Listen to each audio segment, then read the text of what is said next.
Hello everyone, welcome to BS से। उम्मीद करता हूँ बेहतर होंगे साथियों और अच्छी तरीके से पढ़ाई भी कर रहे होंगे।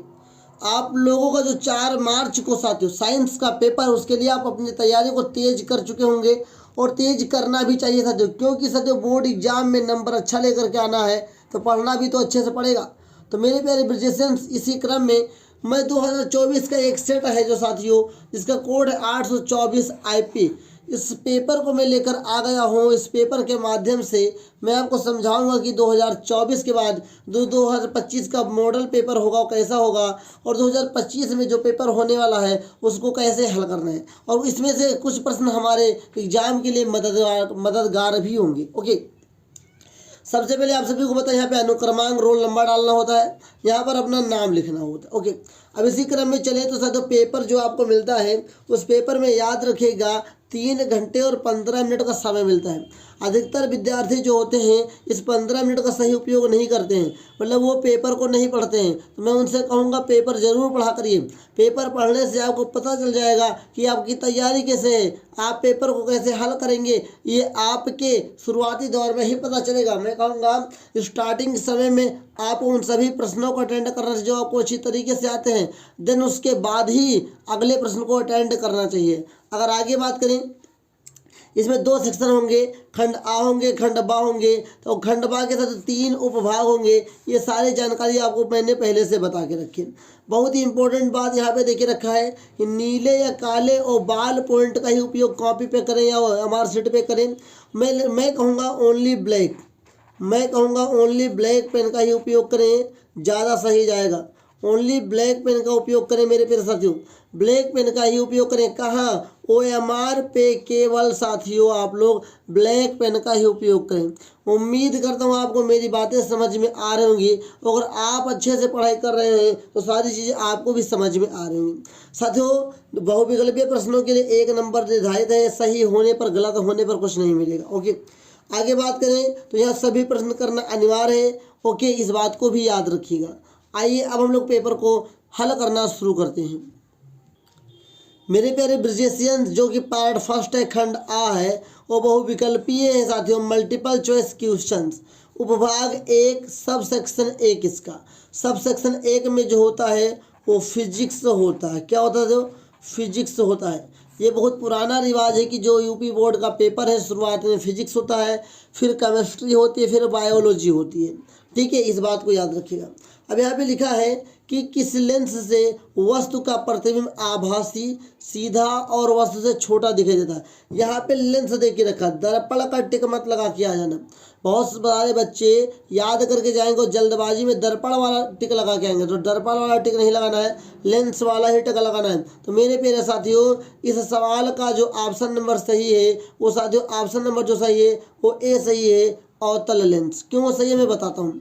ये लेंस है तो अवतल लेंस होगा, इसके जगह पे ये दर्पण होता तो उत्तल दर्पण होता। या इस बात को याद रखिएगा, लेंस में सतो रिवर्स प्रकृति काम करते हैं। मतलब कि अगर मैं बताना चाहूँ आपको कि अवतल लेंस में साथियों आभासी, सीधा और वस्तु से छोटा प्रतिबिंब बनता है, ठीक उसी का उल्टा उत्तल लेंस में जैसे यहाँ पे लिखा हुआ है, एक गोलीय दर्पण की वक्रता केंद्र और ध्रुव के बीच की दूरी को 20 सेंटीमीटर है। दर्पण की फोकस दूरी, मतलब दर्पण के ध्रुव से फोकस दूरी क्या होगी? सबसे पहले जो वक्रता केंद्र C है और P, यहाँ तक की दूरी को कैपिटल R से लिखते हैं, मतलब इसे वक्रता त्रिज्या बोलते हैं। मतलब कि यहाँ पर वक्रता त्रिज्या देखे रखा साथियों 20 सेंटीमीटर। यफ का मान पूछा है प्यारे साथियों, तो यफ बराबर क्या होता है?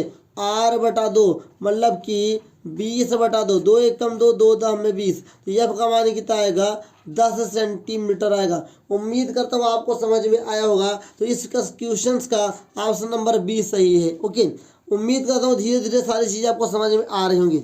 अब क्वेश्चन नंबर यहाँ पे 3 लिखा था, जो प्रकाश के किस घटना के कारण आकाश का रंग नीला होता है, मतलब आकाश नीला क्यों दिखाई पड़ता है, ये हमें बताना है। नंबर 1 परावर्तन, नंबर बी जो है वो अपवर्तन, नंबर सी जो है विक्षेपण, नंबर डी परिकिरण। तो प्रकाश के परिकिरण के कारण साथियों आकाश का रंग नीला दिखाई देता है, इसको याद कर लीजिए। अगला सवाल लिखा है लेंस की क्षमता +2 डायोप्टर है, इसकी फोकस दूरी सेंटीमीटर में कितनी होगी? सबसे पहली बात, प्लस का डायोप्टर दे के रखा है तो हमारी फोकस दूरी भी प्लस की आएगी, तो माइनस वाले को हम कैंसिल ही कर दें पहले। अब इसमें से कोई एक होगा, अब कैसे होगा मैं बताता हूँ। पी का मान कितना दे के रखा है, +2d दे के रखा है। हमें एफ का मान पूछा है, तो एफ बराबर साथियों क्या होता है, एफ बराबर होगा 1/p गुणे 100 सेंटीमीटर। तो 1/p, पी का मान 2 दे के रखा है, 100/2 होगा, 2 × 1 2, 2 × 5 10, मतलब कि 50 सेंटीमीटर, वो भी प्लस का। तो उम्मीद करता हूँ समझ में आ गया होगा। तो क्वेश्चन नंबर साथियों 4 का ऑप्शन नंबर ए सही है, +50 सेंटीमीटर। जब हमारा फोकस दूरी साथियों जब हमारा क्षमता प्लस में देके रखा है तो फोकस दूरी हमारी साथियों प्लस में ही आएगी। ओके, उम्मीद करता हूँ अभी तक जो मैंने 4 प्रश्न बताए हैं आपको समझ में आएगा। साथियों, फ्यूज तार को निम्नलिखित घरेलू विद्युत वितरण के किस तार के श्रेणी क्रम में जोड़ा जाता है। मतलब श्रेणी क्रम को कि आपने देखा होगा कि जब आपके घर पे सप्लाई होती है साथियों, तो वहाँ पे कुछ ऐसे तार जोड़ दिए जाते हैं जहाँ पे आपको अर्थिंग लगता है, करंट नहीं लगता है। अर्थिंग लगता है बट मेंस नहीं होता उसमें, तो उस तार को क्या कहते हैं, भू संपर्क तार, उदासीन तार, जीवित तार, या इनमें से कोई नहीं। तो ऑप्शन नंबर तो सी सही है, जीवित तार इसे कहते हैं, लाइव वायर कहते हैं, लाइव वायर। ओके, अब सवाल यहाँ पे देखे रखा है साथियों, यदि शक्ति को पी से लिखते हैं, कार्य को साथियों W से लिखते हैं, समय को T से लिखते हैं, के मात्रक क्या देखे रखा है साथियों, क्या देखे रखा है, x1 x2 और x3 में प्रदर्शित किए जाते हैं, तो निम्नलिखित का सही संबंध होगा। मैं सूत्र बताता हूँ, P बराबर W/T होता है। तो P का मान यहाँ पर x1 दे के रखा है, W का मान x2 दे के रखा है, और T का मान x3 दे के रखा है। यहाँ पर एक मानेंगे, क्रॉस मल्टीप्लाई करेंगे तो x2 एक कम x2 हो जाएगा प्यारे साथियों, और यहाँ पे क्या हो जाएगा, x1 गुणे x3। ये राइट आंसर होगा प्यारे साथियों, मतलब x2 के बराबर वाला होगा, ये नहीं होगा, ये नहीं होगा, अब ये भी नहीं होगा, तो ऑप्शन नंबर आपका बी सही है। उम्मीद करता हूँ कि आपको समझ में जरूर आया होगा। ओके, अब यहाँ पे ध्यान से देखिएगा, क्वेश्चन लिखा है, एक चालक में 10 एम्पियर की धारा प्रवाहित होती है। धारा का मतलब साथियों आई होता है, धारा का मतलब साथियों आई होता है, एम्पियर मतलब ए, मतलब कि आई का मान कितना देखे साथियों, 10 एम्पियर देके रखा है। ओके, इसके संगत 2 सेकंड में प्रवाहित होने वाले आवेश की मात्रा 2 सेकंड, टी का मान कितना देखे साथियों, 2 सेकंड देके रखा है। वेरी इंपॉर्टेंट है, ध्यान पूर्वक समझिएगा तभी आप जान पाएंगे। तो क्यू का मान पूछा है, तो क्यू बराबर सूत्र क्या होता है साथियों, क्यू बराबर होता है IT, आई का मान 2 आई का मान 10 देके रखा है, गुणे 2, 10 दूना 20 कूलाम आपका आंसर होगा। तो ऑप्शन नंबर ए नहीं होगा, ऑप्शन नंबर बी नहीं होगा, ऑप्शन नंबर सी आपका राइट आंसर है। उम्मीद करता हूँ कि जो मैं आपको समझा रहा हूँ, हल करके समझा रहा हूँ, वो आपको समझ में आ रहा होगा। आइए आगे बढ़ते हैं। तो अब क्वेश्चन नंबर 8 से सेक्शन बी, सब सेक्शन बी शुरू होगा, मतलब 2 शुरू होगा, जहाँ पे केमिस्ट्री की स्टार्टिंग होती है। मतलब पूछे तो फिजिक्स से साथियों 7 सवाल आपके बोर्ड एग्जाम में आने वाले हैं। तो आइए, सबसे पहला सवाल क्वेश्चन नंबर 8 लिखा है, प्लास्टर ऑफ पेरिस का सूत्र है। Option number A CaSO4.2H2O, option number B CaSO4.2H2O, option number C CaSO4.H2O, option number D CaSO4 5H2O। तो ऑप्शन नंबर साथियों ए सही है, CaSO4.2H2O जो है और प्लास्टर ऑफ पेरिस का सूत्र है। आगे बढ़ते हैं, अगला सवाल लिखा है, pH मान 8.5 वाला विलेन है। मैंने आपको जब pH स्केल पढ़ाया है और इसके पहले जब मैंने ऑब्जेक्टिव की सीरीज ली है केमिस्ट्री की, मैंने बताया है कि साथियों ये क्या है, pH स्केल है साथियों, बीच में क्या होता है P, सो यहाँ पे 7 होता है। इससे पहले यहाँ पे साथियों यहाँ 0 से 7 और यहाँ 7 से 14 होता है। इधर क्या होता है साथियों, इधर होता है अम्लीय, इधर होता है क्षारीय। मतलब 7 से कम है तो अम्लीय, 7 से ज़्यादा है तो क्षारीय, 7 है तो उदासीन। तो 8.5 देखे रखा जो कि 7 से ज़्यादा है, तो कैसा होगा, क्षारीय, जो कि ऑप्शन नंबर ए सही है। उम्मीद करता हूँ समझ में जरूर आएगा। अगर किसी भी विलेन का pH मान 7 से कम है तो अम्लीय होगा, 7 से ज़्यादा है तो क्या होगा, क्षारीय होगा, लेकिन अगर 7 ही है तो क्या होगा, उदासीन होगा। ओके, उम्मीद करता हूँ समझ में आया होगा। अब साथियों हमारे पास क्वेश्चन नंबर 10 लिखा हुआ है, इसको ध्यानपूर्वक पढ़ेंगे। यहाँ लिखा हुआ है CH3 CHO CHO, CH यहाँ पे CH3 लगा है और CHO का IUPAC नॉमेनक्लेचर हमें पूछना है। मेरे प्यारे बच्चों, जब मैंने आपको पढ़ाया था तो मैंने बताया था जहाँ पर CHO दिखेगा लब ना और ला लगा है, नल लगेगा। तो यहाँ पे भी नल, यही अपना आंसर होगा। लेकिन नाम कैसे लिखेंगे मैं आपको बता रहा हूँ। क्योंकि 1 2 3 है तो क्या लिखेंगे, प्रोपे। एल्डिहाइड तो लिखेंगे नाओला, ये प्रोपेनल हो गया। यहाँ पे जो क्रियात्मक समूह जुड़ा है, क्या जुड़ा है साथियों, ये जुड़ा हुआ है साथियों क्रियात्मक समूह के संग ये जो अलग से ग्रुप जुड़ा है मेथिल जुड़ा है, कितने नंबर कार्बन पे, 1 और 2, तो यह हो जाएगा 2 मेथिल। क्या हो जाएगा साथियों, 2 मेथिल। तो इसका असली नाम है 2 मेथिल प्रोपेनल। प्रोपेनल, ये प्रोपेनॉल लिखा है तो ये तो हो ही नहीं सकता। ऑप्शन नंबर आपका सी सही है। ध्यानपूर्वक समझिएगा, ध्यानपूर्वक टिक लगाइएगा। देखेंगे तो सी नंबर और डी नंबर देखने में सेम लग रहा है, लेकिन एक मात्रा का फर्क है साथियों, इसलिए साथियों ऑप्शन नंबर आपका सी सही है। उम्मीद करता हूँ ये आपका आंसर समझ में जरूर आया होगा। इसी क्रम में क्वेश्चन नंबर 11 की बात करें। क्वेश्चन नंबर 11 में लिखा है बाह्यतम कोश में 7 इलेक्ट्रॉनों वाला तत्व है। 7 इलेक्ट्रॉन वाला तत्व है, मतलब भूखा तत्व है, उसके अष्टक पूरे नहीं है साथियों, अष्टक पूरे नहीं है तो क्या होगा मेरे प्यारे बच्चों, अष्टक पूरा न होने पर क्या होता है, भूखा लगता है। तो ऑप्शन नंबर ए आधातु, ऑप्शन नंबर बी धातु, ऑप्शन नंबर सी उपधातु, ऑप्शन नंबर डी निष्क्रिय गैस। तो सर ऑप्शन नंबर ए सही है, आधातु। बाह्यतम कोश में 7 इलेक्ट्रॉन जो तत्व होता है वो आधातु होता है। उम्मीद करता हूँ ये बात आपको समझ में आ रही होगी। मेरे बच्चों क्वेश्चन नंबर 12 लिखा हुआ है, कैल्शियम नाइट्रेट का सूत्र है। कैल्शियम नाइट्रेट का सूत्र है प्यारे बच्चों, ध्यान से सुनिएगा। तो कैल्शियम पे होता है Ca+ का 2, नाइट्रेट का होता है NO3- का 1, ये यहाँ आकर गुणा होगा और 2 यहाँ आकर गुणा होगा तो बनेगा CaNO3 का होल ट्वाइस। उम्मीद करता हूँ ये समझ में जरूर आएगा। तो ये ऑप्शन नंबर ए नहीं है, ऑप्शन नंबर आपका बी राइट आंसर है। CaNO3 का होल ट्वाइस कैल्शियम नाइट्रेट का रासायनिक सूत्र है। आगे बढ़ते हैं। लिखा है क्वेश्चन नंबर 13, निम्नलिखित से में से असंतृप्त हाइड्रोकार्बन है। असंतृप्त हाइड्रोकार्बन उसे कहते हैं जिसमें जो हाइड्रोजन की संख्या है वो कार्बन की संख्या का दोगुना हो या दोगुने से 2 कम हो। तो यहाँ देखेंगे तो साथियों दोगुने से 2 कम है। चलिए आगे विचार करते हैं। ये साथियों ये नहीं हो सकता, ये एल्केन है, ये भी एल्केन है, ये भी एल्केन है। तो ऑप्शन नंबर आपका ए सही है, C2H2। आप लोग कमेंट में बताएंगे C2H2 का IUPAC नाम क्या है, क्योंकि मैंने इसको पढ़ाया है। आगे बढ़ते हैं। अब साथियों यहाँ पर चालू होता है सेक्शन, मतलब सब सेक्शन 3, जिससे हमारी बायोलॉजी स्टार्ट हो जाती है।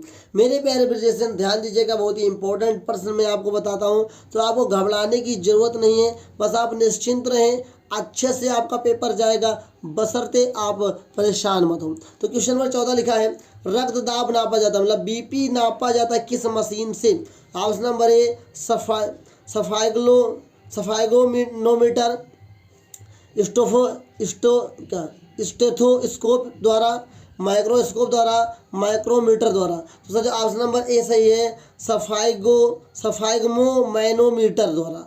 बहुत अजीब नाम है, लेकिन इसको याद कर लो क्योंकि 1 नंबर हमको मिलेगा अपने एग्जाम में आगे बढ़ने के लिए। क्या लिखा है, सफाइगमोमैनोमीटर, ऐसा ऐसा नाम आ जाता है, हम क्या बताएं भैया। तो उम्मीद करता हूँ कि रक्तदाब किससे नापा जाता है आपको पता चल ही गया होगा। ऐसा नहीं कि मैं नहीं पढ़ पाता हूँ, थोड़ा हड़बड़ाया हूँ आपको इंटरटेनमेंट करने के लिए। पढ़ाई के साथ साथ ये भी जरूरी हो, ना बोर लगने लगोगे। आइए अगले क्रम की ओर चलते हैं। सर क्वेश्चन नंबर 15 लिखा है, निम्नलिखित में से कौन सा पादप हार्मोन्स है। Option number A thyroxine, option number B insulin, option number C cytokinin, option number D oestrogen. तो सर ऑप्शन नंबर सी सही है, साइटोकाइनिन जो है वो एक पादप हार्मोन्स है। उम्मीद करता हूँ आपको समझ में जरूर आया होगा। और ये थायरॉक्सिन, इंसुलिन, एस्ट्रोजन क्या है, मानव के हार्मोन्स हैं। ओके आगे बढ़ते हैं। ये जंतुओं के हार्मोन्स होते हैं, मतलब मानव जिसके अंदर आता है। आगे लिखा है, निम्नलिखित 16 नंबर लिखा है कि एक लिंगी पुष्प है। ऑप्शन नंबर ए गुड़हल, ऑप्शन नंबर बी पपीता, ऑप्शन नंबर सी सरसों। सरसों खाया कि नहीं खाया कमेंट में बताइएगा। ऑप्शन नंबर डी गुलाब। तो सर 16 नंबर का ऑप्शन नंबर बी सही है, पपीता। पपीता एक लिंगी पुष्प होता है प्यारे साथियों, इस बात को याद रखिएगा। आगे क्वेश्चन नंबर 17 लिखा है, पुनर्जनन का उदाहरण है। Option number A hydra, option number B biofilm, option number साथियों C amoeba, option number D planaria. तो ऑप्शन नंबर साथियों डी सही है, प्लेनेरिया जो है पुनर्जनन का उदाहरण है। ओके क्वेश्चन नंबर साथियों 18 लिखा हुआ है, ओजोन परत का क्षरण निम्नलिखित में से या किसके कारण होता है, मतलब ओजोन को खतरा किससे है। ऑप्शन नंबर ए ऑक्सीजन से, ऑप्शन नंबर बी वाष्प से, option number C sulphur dioxide से, option number D chlorofluorocarbon. Chlorofluorocarbon को एक नाम और जानते हैं CFC। तो मेरे प्यारे साथियों, जितना भी खतरा है आपको, मतलब आपके ओजोन परत को जितना ज़्यादा खतरा, सबसे ज़्यादा खतरा किससे है? CFC से है, क्लोरोफ्लोरोकार्बन से है। उम्मीद करता हूँ ये सवाल आपको पहले से पता रहा होगा, और नहीं पता रहा होगा तो अब याद हो गया होगा। मेरे प्यारे साथियों, क्वेश्चन नंबर 19 लिखा है प्राकृतिक परितंत्र है। ऑप्शन नंबर 1 गमले, ऑप्शन नंबर बी जल जीवशाला, ऑप्शन नंबर सी खेत, ऑप्शन नंबर डी वन। तो साथियों ऑप्शन नंबर डी सही है। वन जो है प्राकृतिक परितंत्र है, प्रकृति के द्वारा वन को निर्माण किया जाता है। ओके, आगे लिखा हुआ है क्वेश्चन नंबर 20, आहार श्रृंखला में उत्पादक होते हैं। ऑप्शन नंबर ए चूहा, ऑप्शन नंबर बी बिल्ली, ऑप्शन नंबर सी खरगोश, ऑप्शन नंबर डी हरे पेड़ पौधे या हरे पौधे एवं नील हरित शैवाल। तो मेरे प्यारे साथियों, मैंने जब आपको पढ़ाया था तो मैंने बताया था कि जो साथियों डी है वही ऑप्शन सही होगा, क्योंकि उत्पादक कौन होते हैं? हरे पेड़ पौधे होते हैं। उम्मीद करता हूँ ये सवाल आपको समझ में आया होगा। अगर कोई डाउट होगा तो कमेंट के थ्रू पूछ लीजिएगा। आइए अब हम लोग साथियों आगे बढ़ते हैं, और अब हम लोग साथियों वर्णनात्मक प्रश्न पार्ट 2 की ओर चलते हैं, और इसके सबसे पहले उपभाग साथियों सब सेक्शन 1 की बात करेंगे। मतलब कि सबसे पहले फिजिक्स की बारी है, फिजिक्स का बात करते हैं। ओके, ध्यान से समझिएगा तभी आप समझ पाएंगे। सवाल लिखा है दृष्टि दोष किसे कहते हैं? जब आपके बोर्ड एग्जाम में आएगा तो पहले इसका जवाब करिएगा आप लोग। दृष्टि दोष किसे कहते हैं, मतलब ऐसा लिख दीजिएगा, हेडिंग डालिएगा अपनी कॉपी में साथियों, दृष्टि दोष। दृष्टि दोष के बाद यहाँ लिखेगा कि नेत्र में होने वाले कई प्रकार के व्यवधान जिसके कारण हमारे साथियों समंजन क्षमता, हमारे दृष्टि क्षमता में हनन होता है या नुकसान होता है, उसे दृष्टि दोष कहते हैं। उम्मीद करता हूँ आपको समझ में जरूर आया होगा। देन इसके बाद लिखा है कि PQR 3 व्यक्तियों में दृष्टि दोष के निवारण प्रयुक्त लेंसों का नाम लिखना, जो यहाँ पर लिखा है मैं आसान से आपको समझा देता हूँ। P जो केवल निकट की वस्तुओं को देख सकता है परंतु दूर की वस्तुओं को नहीं देख सकता है। तो जब निकट की देख सकता है दूर की नहीं देख सकता है तो कौन सा दोष है साथियों? निकट दृष्टि दोष है। तो निकट दृष्टि दोष को दूर करने के लिए किस लेंस का उपयोग करते हैं? तो साथियों लेंस होगा आपका अवतल लेंस।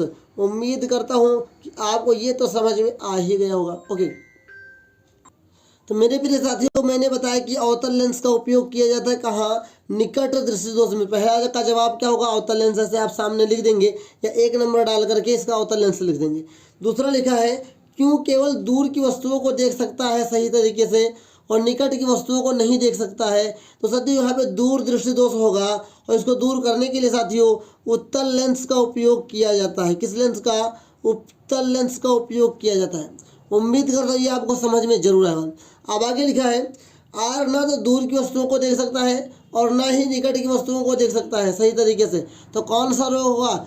यहाँ पर रोग होगा जरा दृष्टि दोष। और साथियों जरा दृष्टि दोष को दूर करने के लिए किस लेंस का उपयोग करते हैं?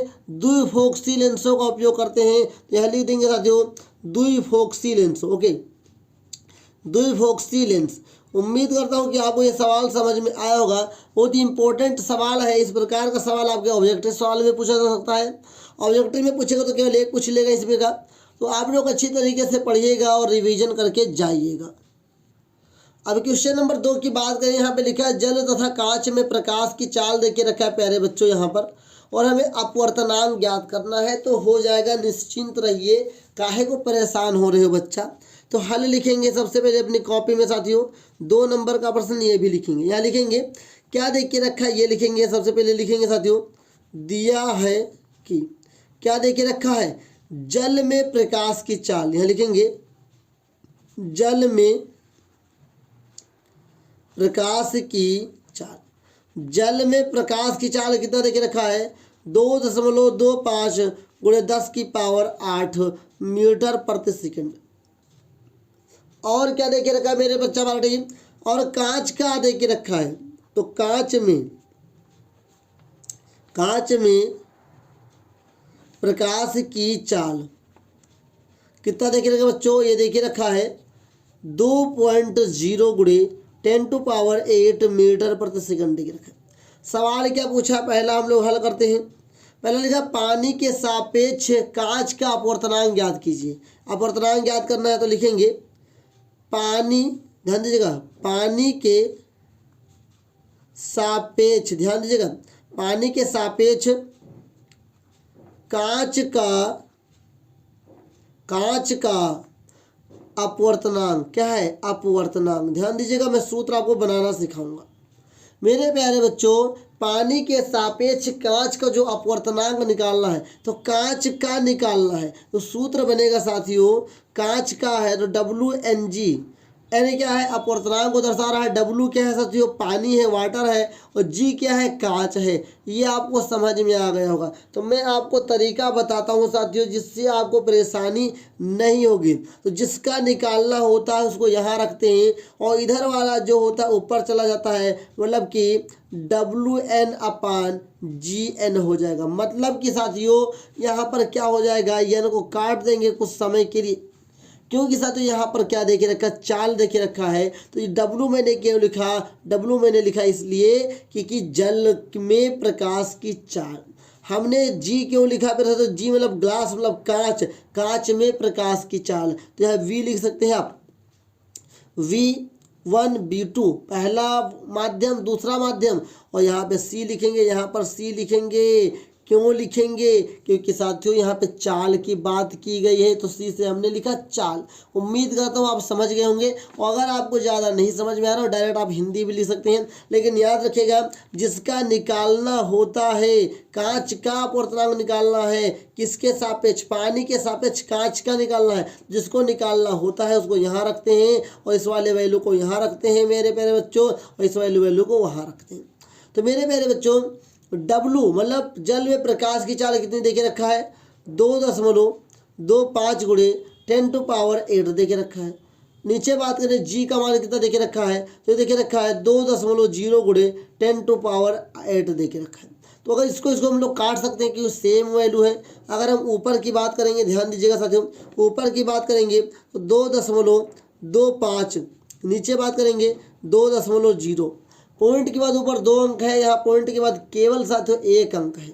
तो पॉइंट हटेगा तभी जब 0 दोनों तरफ बराबर होंगे, मतलब अंक बराबर होगा। तो यहाँ कितना हो गया, 225 हो गया, यहाँ कितना हो गया, 200 हो गया।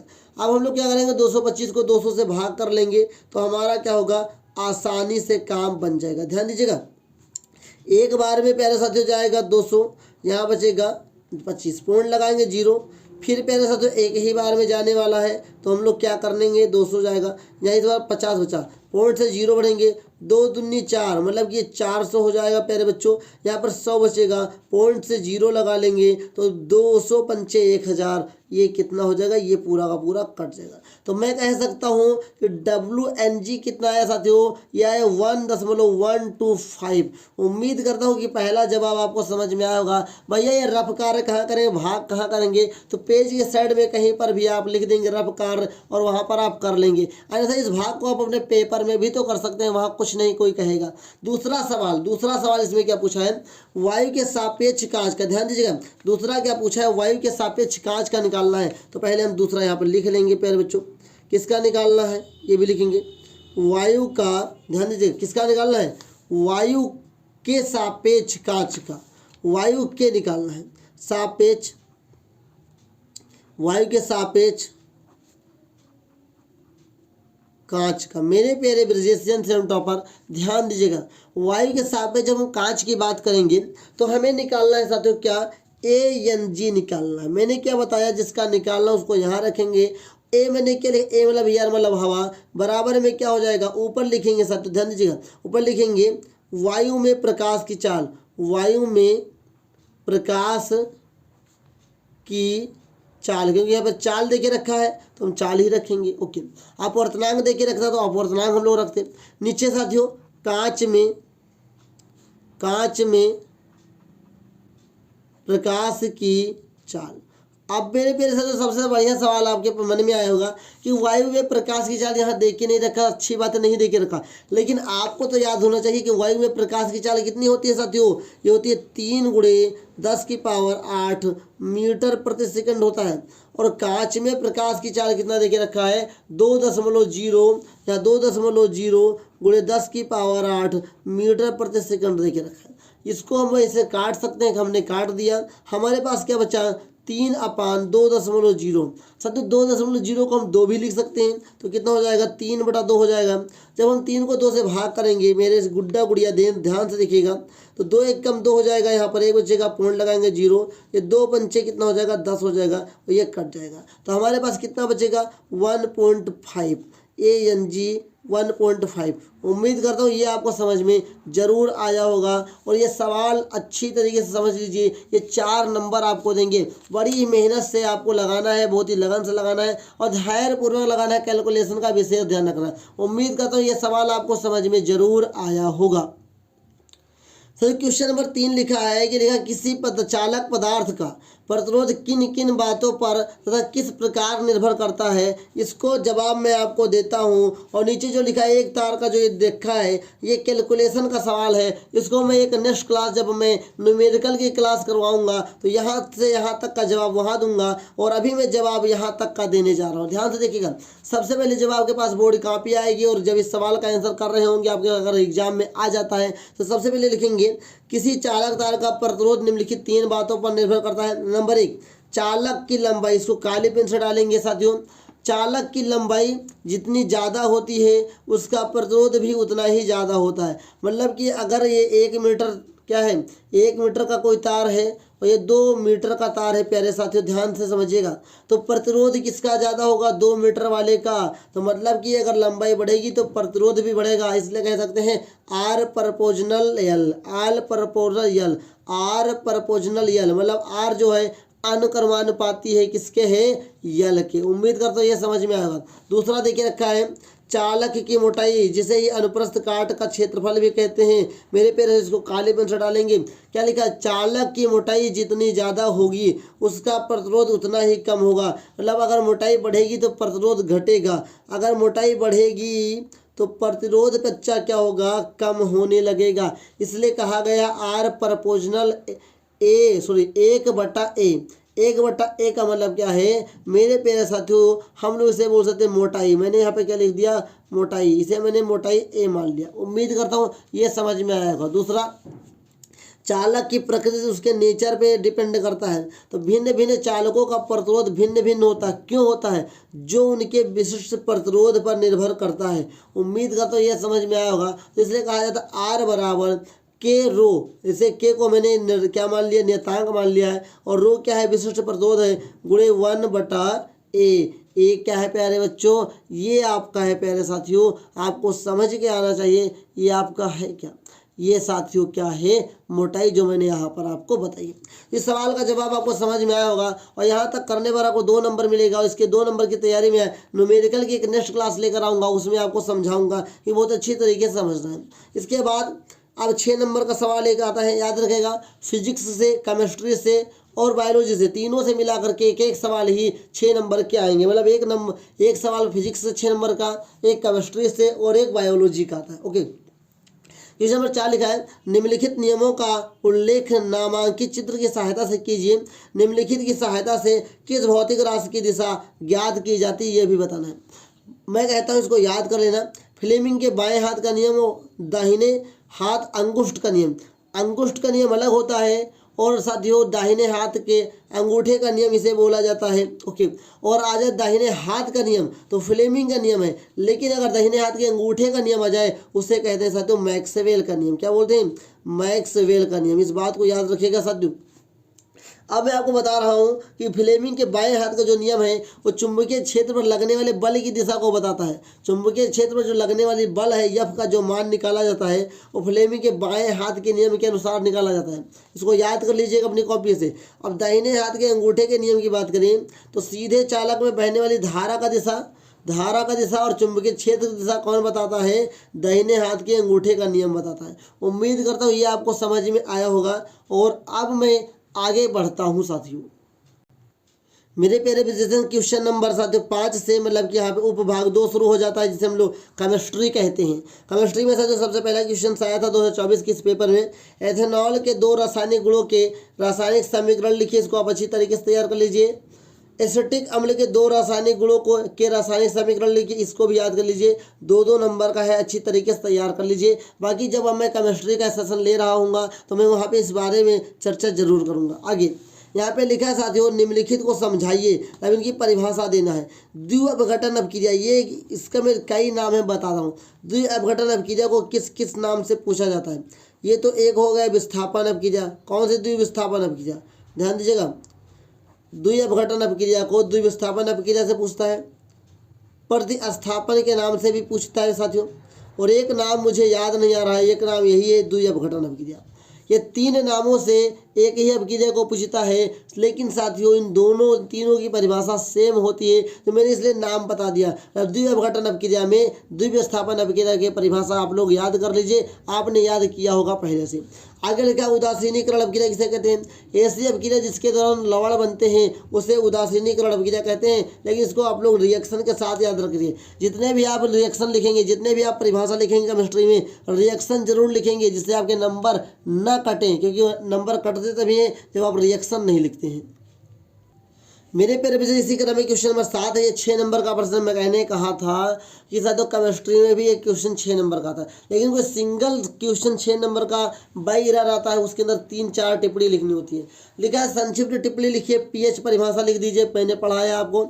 ऑक्सीकरण अपक्रिया क्या होती है इसको समझा दीजिए। दहन की अपक्रिया क्या होती है इसको समझा दीजिए। और अगर ये नहीं याद है तो अथवा करके भी लिखा है मेरे प्यारे ब्रिजेशियंस, इसमें कर डालो। ब्लीचिंग पाउडर का जल शोधन, मतलब ब्लीचिंग पाउडर के द्वारा जल कैसे शोध किया जाता है, जल को कैसे शुद्ध किया जाता है, ये आपको रिएक्शन देना होगा, परिभाषा लिखनी होगी। प्लास्टर ऑफ पेरिस से जिप्सम प्राप्त करने का रासायनिक समीकरण देना, कैसे देना है? प्लास्टर ऑफ पेरिस को जल से अपक्रिया करा देंगे तो जिप्सम का निर्माण हो जाएगा। मतलब कि प्लास्टर ऑफ पेरिस का जो जमना है, जो एक रासायनिक गुण है, उसी को लिख देंगे। यहाँ पे 2 नंबर आपका तैयार हो जाएगा। संक्षारण किसे कहते हैं? उदाहरण देकर समझाइए। संक्षारण किसे कहते हैं? किसी भी लोहे या किसी भी धातुओं जब ऑक्सीकृत हो जाता है, अम्ल पर प्रभाव पड़ता है, अम्ल का प्रभाव पड़ता है, तो साथियों क्या होता है? संचित होती है, वो घटने लगती है। इसी घटना को संक्षारण कहते हैं। और मैंने उदाहरण से समझाया है, जाकर के देख लो, अच्छी तरीके से समझ लो और उसको लिख डालो। अब आइए यहाँ से सेक्शन 3 मतलब सब सेक्शन 3 शुरू हो रहा है। सब सेक्शन 3 में साथियों बायोलॉजी आती है। क्या आती है? बायो आता है साथियों। और इसमें जो सवाल होते हैं बहुत ही अच्छे होते हैं, बस आपको ध्यानपूर्वक समझना है। यहाँ पे लिखा है ओजोन क्या है तथा यह किसी परितंत्र को किस प्रकार प्रभावित करता है, इसको आप अच्छे तरीके से साथियों तैयार करेंगे। ओजोन जो साथियों 13 वाला चैप्टर है हमारा पर्यावरण, वहाँ से इसको लिया गया। आगे लिखा है खाद्य श्रृंखला एवं खाद्य जाल को उदाहरण सहित समझाइए। अरे खाद्य श्रृंखला, खाद्य जाल समझा दीजिए, इसको अच्छी तरीके से समझाइए। और मैं कहूँगा खाद्य श्रृंखला और खाद्य जाल में अंतर याद कर लो, आपको ज़्यादा समझ में आएगा। और उसी को उठा के यहाँ पर लिख देना उदाहरण सहित, आपका आंसर तैयार हो जाएगा। यहाँ पर क्वेश्चन नंबर 10 लिखा हुआ है, 4 नंबर में है, 2 क्वेश्चन है। टिप्पणी लिखना है कायिक प्रवर्धन मुकुलन क्या होता है, इसको मैंने प्रजनन वाले चैप्टर में समझाया है, पढ़ाया है। और नहीं पढ़ाया है तो कमेंट करके बता दीजिए, मैं इसका आंसर जरूर बताऊंगा। लेकिन जो मैंने आपको बुकलेट प्रोवाइड करवाई है, इन सभी को आप अच्छी तरीके से याद कर लीजिए। ये सब आपके बुक में है, अच्छी तरीके से आपने पढ़ा होगा, याद करके आप इसको तैयार कर लीजिए। मतलब बडिंग और वेजिटेटिव प्रोपेशन आपको याद करना है। ओके, अगला जो 6 नंबर का प्रश्न आया है बहुत इंपॉर्टेंट आया है। एक आया मानव मस्तिष्क की रचना एवं क्रियाविधि का संक्षिप्त वर्णन करना है। अगर साथियों जो चित्र वाला 6 नंबर का प्रश्न है, अगर आपने चित्र अच्छे से बनाया, उसके बारे में अगर थोड़ा ही लिखते हैं, नंबर आपको पूरा मिलेगा। लेकिन अगर चित्र नहीं बनाते हैं तो आपका नंबर भी कम मिलेगा और एग्जामिनर आपसे परेशान भी रहेगा। दूसरा इसमें पूछा है पारितंत्र में ऊर्जा प्रवाह का सचित्र वर्णन बताना है। तो ये साथियों जो चित्र वाले सवाल होते हैं, इसमें चित्र ही कठिन होता है, बाकी कुछ नहीं कठिन होता है। तो साथियों मानव मस्तिष्क तैयार कर लीजिए, हृदय तैयार कर लीजिए, साथियों श्वसन में से एक तैयार कर लीजिए। आप याद कर लीजिए साथियों, अच्छी तरीके से पढ़ लीजिए, बहुत ही इंपॉर्टेंट है। ये मॉडल पेपर दिखाने का उद्देश्य मेरा था कि देख लीजिए किस तरीके से क्वेश्चंस आते हैं। परेशान मत होइए, जो आपने अच्छी तरीके से पूरी पढ़ाई की है वही आपका आएगा एग्जाम में, अगर आपने अच्छे तरीके से तैयार करके रखा है। बाकी अगर कोई डाउट है कोई कमेंट बॉक्स में आप पूछ सकते हैं। साथियों इस पेपर को जो मैंने आपको दिखाया है अच्छी तरीके से मैंने समझाया है, जो 2024 में आया था। अगर कोई डाउट है तो कमेंट करके पूछ लीजिए। बाकी ये पेपर आपके लिए साथियों एक मददगार होगा अगर आप अच्छे तरीके से तैयार करते हैं। अगर कोई डाउट है कमेंट करके पूछ लो। बाकी साथियों हम लोग नेक्स्ट वीडियो में बात करेंगे और मिलते हैं नेक्स्ट क्लास में बहुत ही जल्द। तब तक के लिए जय हिंद, वंदे मातरम साथियों।